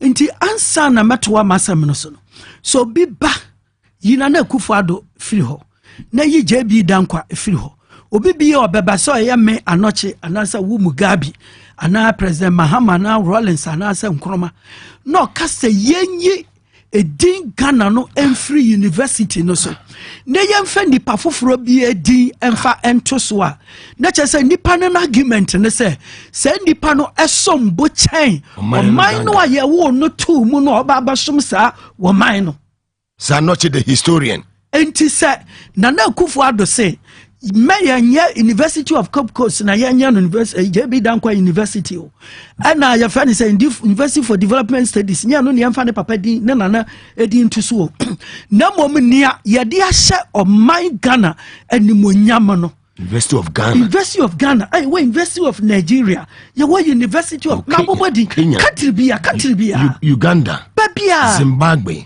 University of Zimbabwe babia University of Libya University of Egypt University of England, yes, baby, or maybe I will be sir. I know the say, ye de ashaw mine muno any munyam. Na se obi beka se yensisa o mine dinin free ho ne yemfa nipa foforo bi ento so a na se JB Dankwa no oson osran na nimonyam ewo ni mu chen Ghana no aye wo no tu mu obaba som Ghana no eno ne first na medwene ho hu se President and be a junior sabe abemitirimi amani tirimu sa nka wanka if you say president in say aha na nye late obetuma be apologize nye late because your sister we refi na sign kofa yenchi kura kofa yenchi say watumi abeka sa abususam na ya abususam dia nanado kan ye de yen mi gidi say ya abususam kire say yenyi edin we say ati say obi wa santimemu no se mpesa mi gidi nchan wotumfo ya abususam kase ya abususam kase nti say wose Ghana ankoye Kwame Nkrumah mpo University of Ghana anya KN USU University of Ghana yenyi Ghana emfiri ho na yemfa Ghana mind this year bi to say Rawlings to say Nkrumah to say Buzia to say Kufuor to say Mahama to say JB Dankwa ni di emfa nto so me say ye abusisam as a Ghana ye bra Ghana na say wa bra Ghana say na wa ma ne ban bom ne this year no obatina Ghana say on the wa ma you who want someone praising no no ya number 1 number 2 amedema yanana Akufo-Addo lawyer anoche more fire and say President Akufo-Addo answer no beba no na President Atamils na Mr. President Atamils no a professor of law and obedi akonwa no need 20 years when you are a matured person at the whole world anymore I would declare Founders Day de ma Kwame Nkrumah asemwe okoya kokan wo Addis Ababa Ethiopia sadi amayama sa peni na bubi menyi na opese ye nyina aka bom no animonyam de ahye no ni President Akufo-Addo ebaye no and also sa Founders Day na ya founder apostrophe S no jina homa Kwame Nkrumah nkoano onye ntum efi se fa hodie no ye nipa bebre ena kon ya e babeduru Kwame Nkrumah so ko gina simpie so no je fa hodie e ma ye nti more or less mefa ne se watwam ena ye new one eye 4th August ya na nua etwamu afibia de kai nipa bebre ya se founders bebre na no me ye ho argument wo ba bi bebre se wiase mu be biara fa hodie bia ni ho a eye nipa ba ko na e fight it is Russia Ukraine war e wo mi se Zelensky din na da so enso e do me pempempem na wu ama Ukraine e wo mi se Putin din na e da so e do me pempempem na wu ama Russia da bi o mu koma Russia na mom da biara ye wo kuni ba ko e boni din nti wo ko India ye wo Mahatma Gandhi, South Africa Nelson Mandela, na wo ba Ghana ha say Kwame Nkrumah and in your country biara, even United States of America almost fighting for war of independence against Britain. A dominant pimpim the way, and so George Washington Kwana ye bonity. Nasa Ghana, the unknown Kwan who patches in Yansan chain, or maybe we are say, until the father of the nation start at the moment in ye father of the nation, your fathers. That means you have bastardized the nation. And we have one argument am I in the bank. I didn't know, yes, sir. Oh, or reactive off. Bibia ba Nkrumah ene Ghana no we ni na JB dankwa adia ba ko pe adia ba ko pa bia onte da Independence Day no 6 March no so obetpa ni yamanka obetwam na just because of one thing. You see, history cannot be obliterated. Exactly. Abakosam ya pepe nye no nim saade no abakosam metesa kora miaso nsuase wuyi wonsa na asan apie now anti Nana Akufo-Addo babe kan say enye Nkrumah nko na je independence na ye dom bebre nti enye ne founders instead of one founder no ne saade a adenti na University of Ghana dom bebre na fight ya ema ye de si ho no wadwene ya wo say in the case of University of Ghana there so sa dom no yenyi wo mu nyina efiri ho because our domini na ma ye bomu na ye di edin Ghana edo so wo se yenyin free ho na ye mfa wo nana ede ye mfa ento so nti se Ghana fo ne me ebe ye adwen a in the case of Kwame Nkrumah de wo tiny ni nti no wo se yenyin ni din free ho na ye nkai obia in the case of University of Ghana na kai o man ba biara a ya bom ede esi ho no yenyin si ho yenyin free ho na ye mfa wo nana din emfa ento so na eduru samre ya na esa mechire mu kakra pacho mre be makwan a nchire mu no enese wadaroma itio 1827 na Britain for esi first university for West Africa dema one colonies no problem one colonies fan say Gold Coast, Sierra Leone, Gambia and Nigeria woman 1843 and a woman ehunu say university nisa nti say be possible yensisibi emfa enka ho committee ukobro commission yete ya yede ya hwehwemu no ye frɛ no the Asquith Commission. Asquith Commission na dwuma wiye no na otodema West Africa say committee foforo bi ye frɛ no Elliot Commission nipa wadano ye frɛ no say Walter Elliot say omo hwehwemu say Gold Coast omaya yenko ayenya ye university a ebeye ye ana say fata ana emfata pacha abrofo itena ase no na omo say colonial government no eni sika won bebie university wo Gold Coast ye bie bi wo Nigeria enti ba kope na wo mu betimi abie enti enam so ma ye started say ye see university no wo Nigeria senior medical aka no ye baba to ne din University of Nigeria asem we ye 1943 na na afei yɛbɛsan aba na watoa so S natural mineral water egu minimu yenua ɛyɛ king himself KKD wɔsɛ wɔtie dwumadi ni yie papa na mmom nim sɛ wie mɛsa chiska star 274 hash no wa send na wa select Power FM number 1 wo select Power FM number 1 wie a na afei wabɔ 2 na ato 10 Ghana na wabɔ wo MTN ɛyɛ pin code no na afei wawura ma ne sa star 274 hash no wa send no wa select Power FM number 1 wabɔ 2 na ato 10 Ghana mene ɛyɛ lawyer anoche ɔyɛ historian mene no nkɔmɔ twetwe gusu ya me sa be chiska ne biem ti wadawroma bɔtu ma me ne twɛn me na me ba mesan ache ska ene anwumre adawroma obetimi atoa so enti 1945 ana cha say Gold Coast for ete asem we say enye ade a abrofo no betumi asi university ni bi ede amaye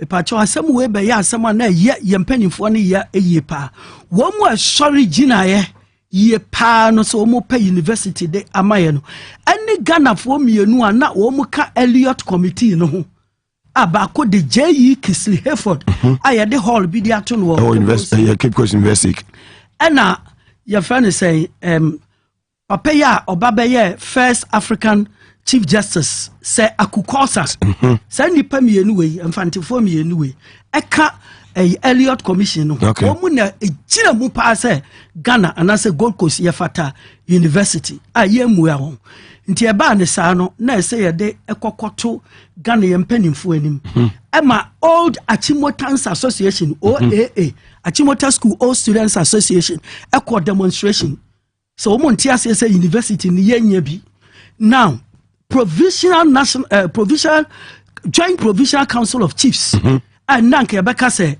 National House of Chiefs ahemfo no etigina say wo monti ase university no yenya bi and at that time parliament colonial parliament in legislative council wo mo so original say wo mo mpene sa parliament no and na JB dankwa member of that parliament ogina ema abuakwa member Eastern region na wo mo ano ye den wo mu kasa ya ye kai wo no ene se Eduardo Asafo Agye Reverend Professor Baita what you see wo mu na sorry gina den ya no mo nso mo free region be mu your friends Asafo Agye gina ho ma Ashanti na Baita Accra has okay great and another Accra man your friend say Nanka Bruce na sa Nanka Bruce no ne me yan se sa papa we na ka ese nkrafo nyinara omuti asem we ya president kan omu sorry gina ne ka kira president say could you remember say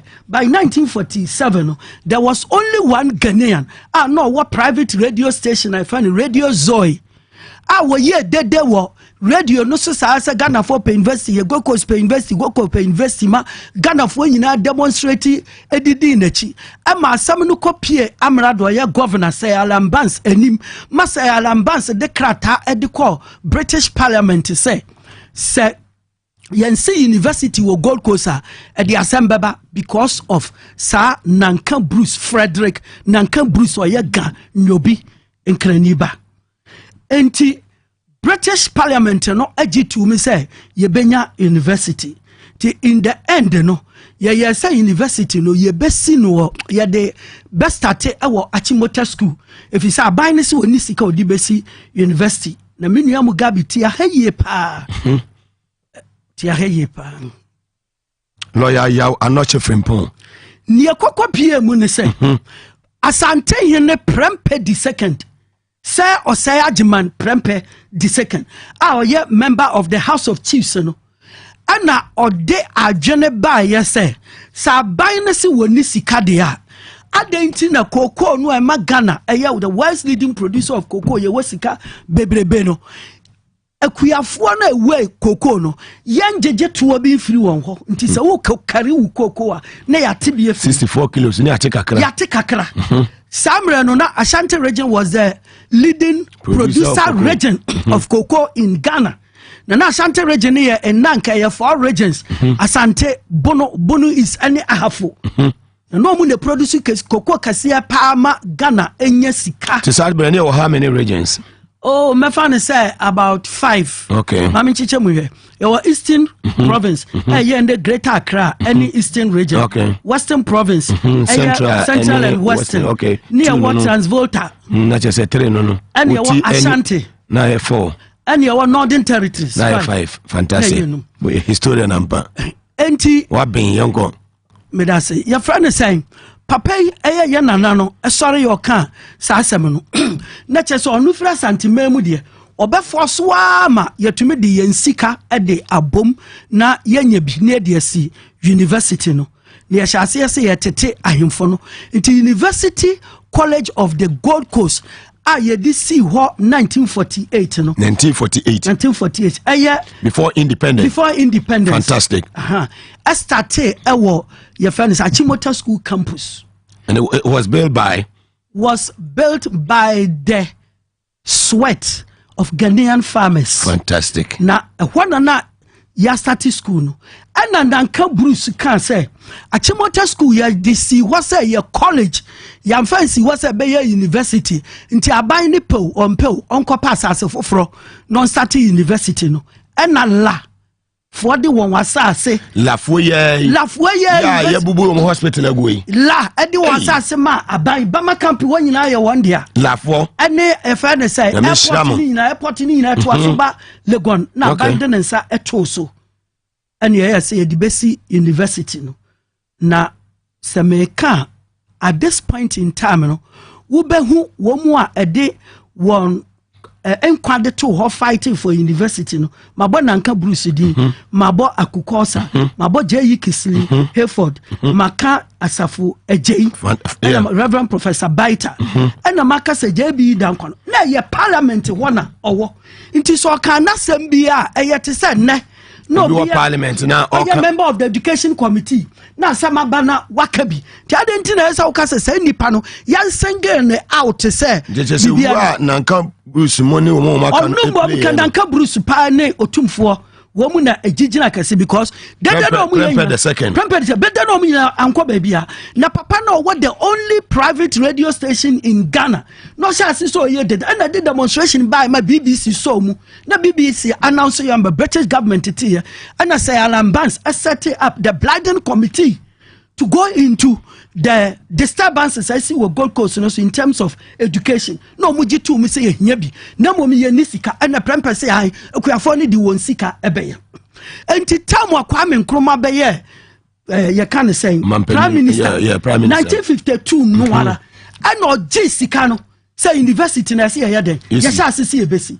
Enti osisi buildings no enti me pacho University of Ghana buildings no gwa Kwame Nkrumah na sisi ye o. Na nya part of the University College of the Gold Coast. University College of the Gold Coast no one buildings no e wo Achimota School. Aye temporary structures near the man Achimota. Na real University of Ghana na ho say na ya Nkrumah. Enti first hall JB Dankwa amon 50. Patoni din ememti amemmo ni din kura. 1953 na Kwame Nkrumah see first hall and or the two babia ye nya asase no Legon.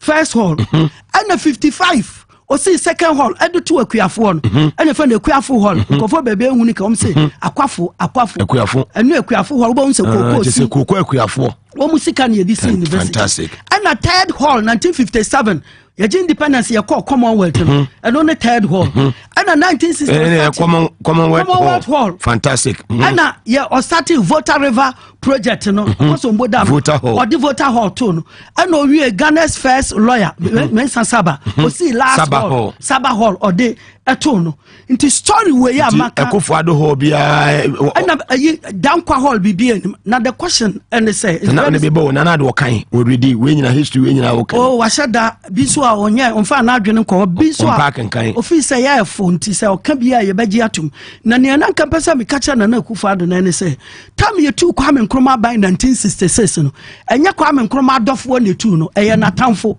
kotoka ne Afrifa ene ankramo ene tu no adenti na Nkrumah free ho no nkro ye fanse JB Dankwa nanfofo no betu Nkrumah no wo mu amfa JB Dankwa din anto university so wo Ghana because you two Nkrumah no near universities me ensa wo Ghana and me ensa nyina Nkrumah na esi he Central KNUST Nkrumah no si odi ne din to so ne yi ne din free so adan na ono ane nkrofo baaye ne papa 1969 obeye ceremonial president of Ghana no na Kwame Nkrumah din ye free KNUST so no adan na ne papa recommend say yemfa JB Dankwa din ento so ana University of Cape Coast din bia na so adan na samre no buzia nso omuyina onne JB Dankwa muyina matem hofo adan na buzia ba wanfa din no anto so ana ya ni na mu a bepie kofo nso so kofo be di akonwa 8 years ono so free akufo ado camp adan na wan ka say JB Dankwa abere nti yemfa ni din to bibi so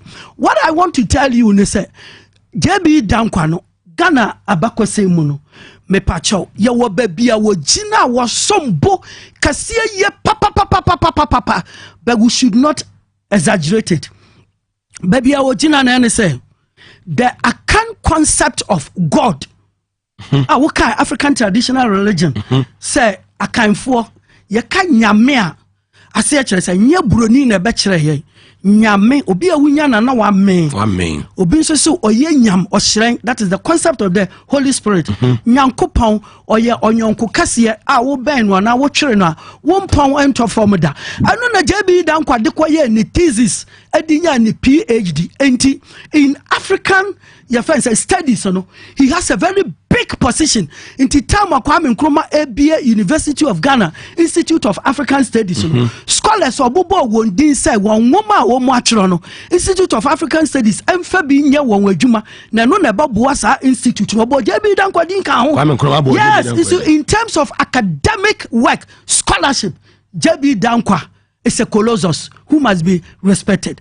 Now in terms of politics no nkofo bebre twantro say United Gold Coast Convention or not empacho United Gold Coast Convention ne kofa ba any the richest man on the Gold Coast as at 1947 our Yanzima this year your friend George Alfred Grant, otherwise known as Pa Grant. Second vice first vice your friend Mr. Justice R.S. Blay. Second vice ansana Fairness and JB Dankwa into onye leader of UGCC da. NFA he has never been a leader of any party. 1951 election and standing Ebuakwa was standing Ebuakwa and olusu election to one cousin Aaron Amwakwata or something. What contest you lose da? Yes, what contest you lose? On winning election be our Ghana. That is what the history says. What's one year then? When winning election be our Ghana. JB Dankwa. Oh, WW. Ayatete Abrafo de ne yadi ansa hand picking nipa. To say prempe mu nyina no mo jump provision yadi ansa pick no ko.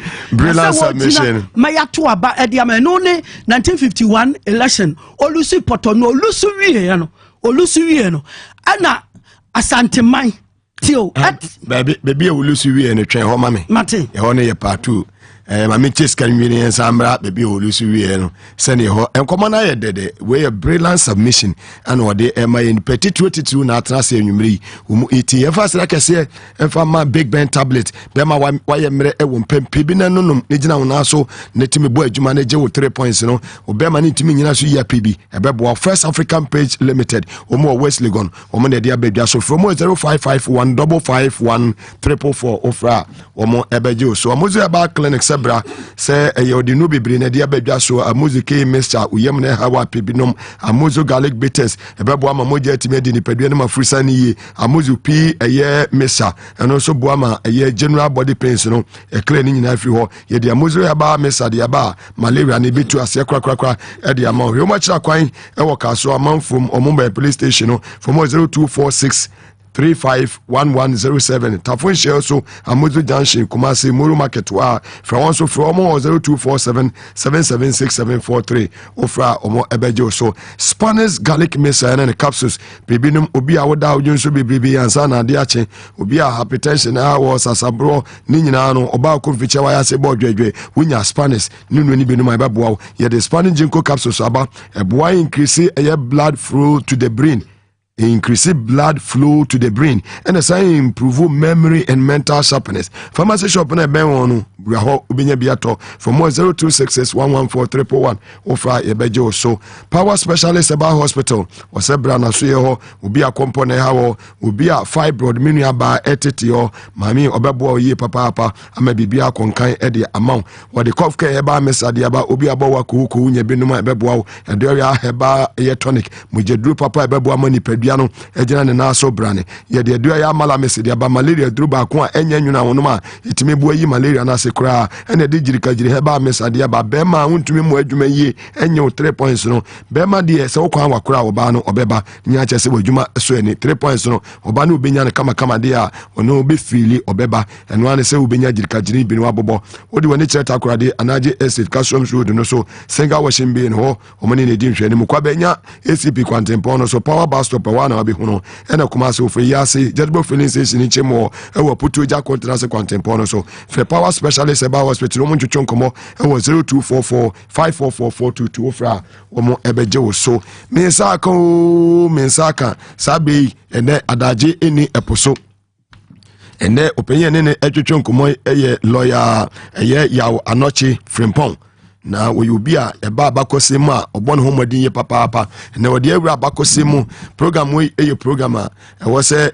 papa we mre no yinya no otumi ebe kire no bo star 274 hash na afei bottom mame star 274 hash bottom mame na afei bibia tumi akonkan star 274 hash na wa select power FM number 1 wo select power FM number 1 we are na afei wa bot 2 na to 10 Ghana na afei wo dia tuma mame draw no meye na wo so wadi 1000 Ghana no macheche e dia mamu baby a wodi misiye na no me pese wo san eto aso e wo ho mame mate December eto aso a 1951 abanwa ye to ye no eye JB Dankwa elusu ye ewo ebuakwa na olusu ye no na asantefo ne bufu ye na wo mute wo party die fra no National Liberation Movement mateme hu ni odano ye fra ne bafo akoto yes bafo say asantem yes omute wo Azana Asante Youth Association aya ebeba na Asante Youth Association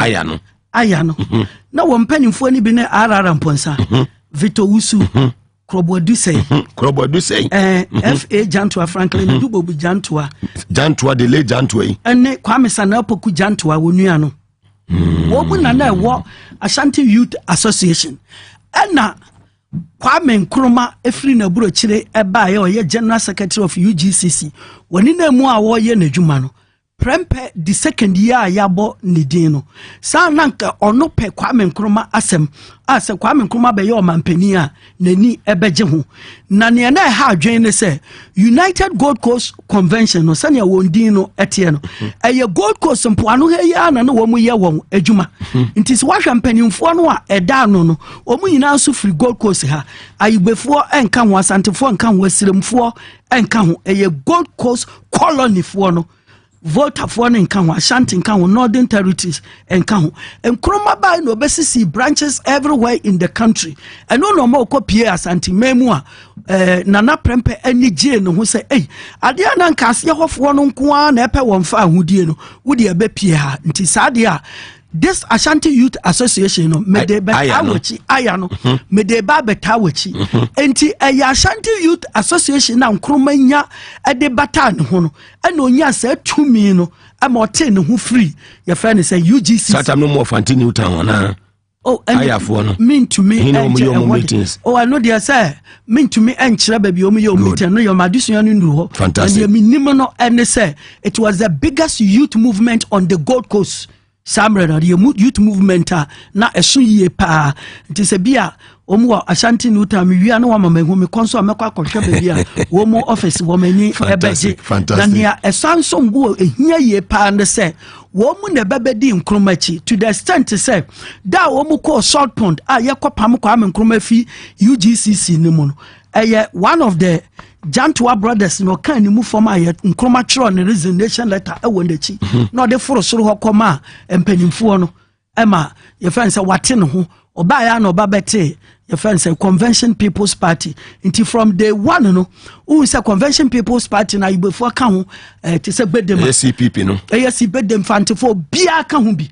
And to say we mu dia na ye sa Eastern Province and Western Province for. Atemi ho for no. Until near ena omu edi MPP echi no. UP for no. UP for Asante for edi your friend say MPP echi. So many more abakwasa man komba hu say sa matem ho na anya one party because some ayifo no UGCC baba dane matem ho na wo mu adwen pa wo wontirim say ye pefa ho di Asante enka ho na gabi dan kwa no say enka country woni abafa na akanman ne yi Asante efrim akanman no Asante enka ho adentia sa chemfo ne Asante fo nka eno say Asante fo no so mo form empire nti wo mo ba mu pe agro na be say impuntu djuma ne ade enko Asante man mu nyina no obetimi atuze asa kire ho masa bisa ho say enkroma na Asante fo so onye ni papa ye tu no wo mu adi na chia ba be si nne no why na tumi si university wa Asante man mu te say KN US ya wo mo fra ne tech why na si hospital wa Asante man mu so te say konfa no teaching hospital na kwa me enkroma no hwe wo bia wano nya Asantini amose Asante fo mpena ono ezemani ba ese hospital ni wie na waka kire na prempe se yemfa na prempe di second se yemfa komfa noche edin fa ntoso adena ka wanya no kwa Nkrumah hospital ana Ghana government hospital o mayedo yedi Asante ni na fanse edi ni din toso opoku wa secondary school in 1952 no nkofo bebre nim se Nkrumah na me yeto se edin no Roman Catholic father no was prime minister no yes 1952 and see Opokuware and sa bishop no ba be school no your friend Bishop Porter and no ya wo ne hu school Takrady Bishop Porter girls and obi secondary St John's John ne papa first name and Kumase dia no ya nochi Kwame Nkrumah ka kire ne se sa brofo din senti no wo mpena bi before so you produce ye senti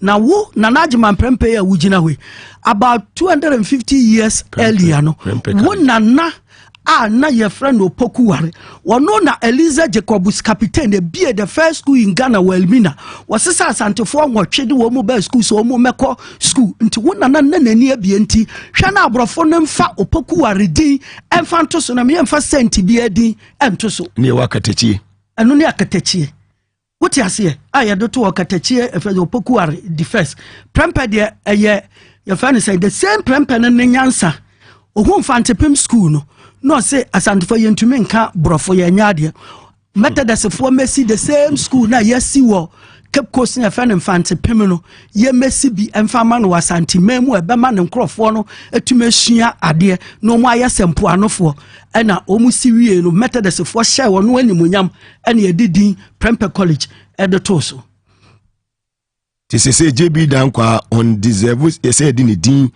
University of Ghana, Legon, Edini Betroson. Oh, there be me said to be very fair. Wahum, to be very, very, very fair. Yawa JB Dankwa Circle. Na say University of Ghana, Institute of African Studies. Say ya tuni JB Dankwa Institute at the same time ya ni Buzia Institute and I have a reason. Professor K.A. Buzia, or not the first Ghanaian or first lecturer or lecturer a year fan say African Studies Ghana. Intisi our Institute of African Studies near the ato okuni bit se buzia and now say nipa o year studies into Akan background to say Dankwa Enhame. I have to be very fair. Okay. And he was academic, medical, so yeah, addition.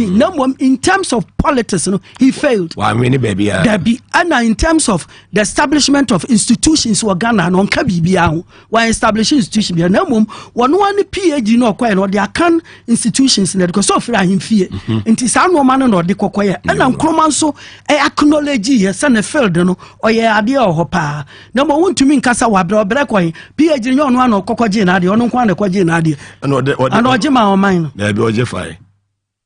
Lawyer, we are too much. We didn't be a lawyer frame pong. You are not your frame.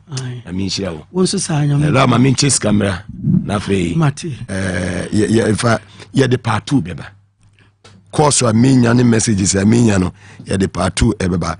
Now, KKD say, brilliant submission. Say, with you, papa. keke di so tio na wakasa ma ote won ho adwire no fantastic man. Star 274 hash afi yonko mofa entuma mo select Power FM number 1 na afi botu na ento 10 Ghana na afi yonko yenim botu na to 10 Ghana star 274 hash na wa select Power FM number 1 na wabo 2 ubotu a na to 10 Ghana na afi yonko header enimbre na yonko na afi yemfa de aka nyina so ento aso live on TV as well as it on Power 97.9 FM, the hottest and the biggest conversation in Ghana inside politics. And yede ebrewo ene yene lawyer yaw anoche frimpong or historian was high mrenimfo ono enene yene no ewa ha ye twetwe enkomo chief inspector eye bejra babia wo bia no ye chiachiawo ene minim se rank no kosura na se da so babia wona ade but wuti a ye chiawo ene sa 274 hash obi ntwa obi adi sisi amika sei 054 49 054 49 show phone so wadi wetwa sisi a wadi wadi afi monfanto mame sa 274 hash select Power FM number 1 na afi enter what fantastic lawyer Canadian wadi so phone wadi so phone so what charge ya so phone wadi Muhammadu ndum phone mo nso modi lawyer dia na odi Ghana for ekwan ene ye beba na afi ya ba behwe the next ya behwe eye ku a ECC ewo eye West Africa ene ne keka ho no ye beba behwe saa ene no ene di ntia na na don so change din call round university bia no akọ change din no de eye hwanwan apia minka hwanwan no de we ye behwe se ese fata na se ensem fata then na odi Ghana for ene nwumre on TV as well as at Power FM. Oh nyame di Ghana no ene se abakwasam asese yensua e ye primary school no ese ye masubiem na se yeyi abakwasam ni firi ho asa mebo sa abakwasam no ye ya nke enim kwan a ye fa so university bae ntika president no ema na make sa suggestion no yeyi abakwasam na firi ho nti enkwala ni bibia nti aboa ma obi pese otwa ntra otwa ni so easily nti Ghana me nyina mfa nhye ye team na yeyi efiri ho no tete wono na nkofo define history including even FK or say the record of past events.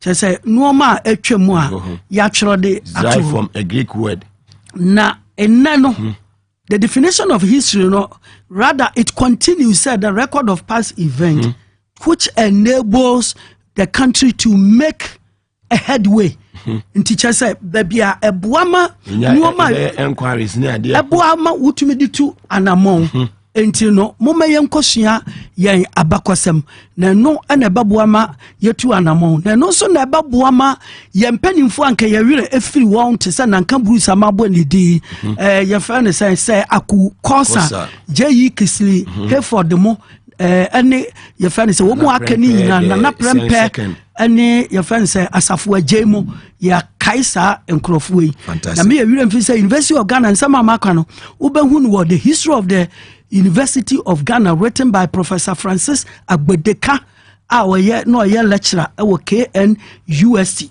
Wow. And the University of Ghana na mu no Kwame Nkrumah na DC na University of the Gold Coast. Okay. In 1960-61 or the charter at the to so no why free University of London ho na be a full University of Ghana. Ono kwa mfani din antoso. Kwame Nkrumah mfani din antoso.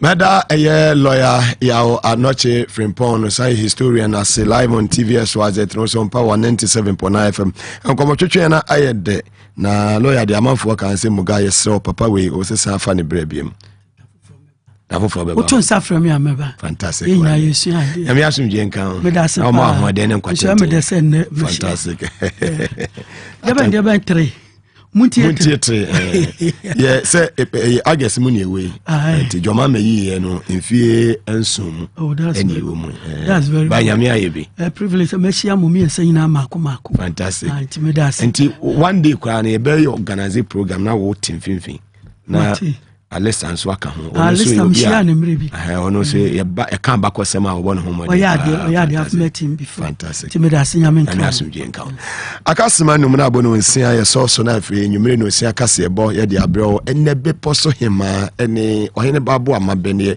ene de ebrɛ ohane so na wotwe bo a TVS wazet gumbe show ebeba ochina kwada ADS exchange beba abrabo na wotwe kwesi eye no nkron with eye Eric ahianyo odi bibia ebebrɛ ebo eye no twe nyame adom ochina ene no wotwe eye gumbe show ohene babo amabene ene bepo so hema munko TV so na munko hwe ne wate ahofe ne de edamufua bepo so ahofa wode ba TV so anwumbe edamufua nyame asomdwe nka mo nyina nyame adom ochina ye besa edin hia KKD I salute you.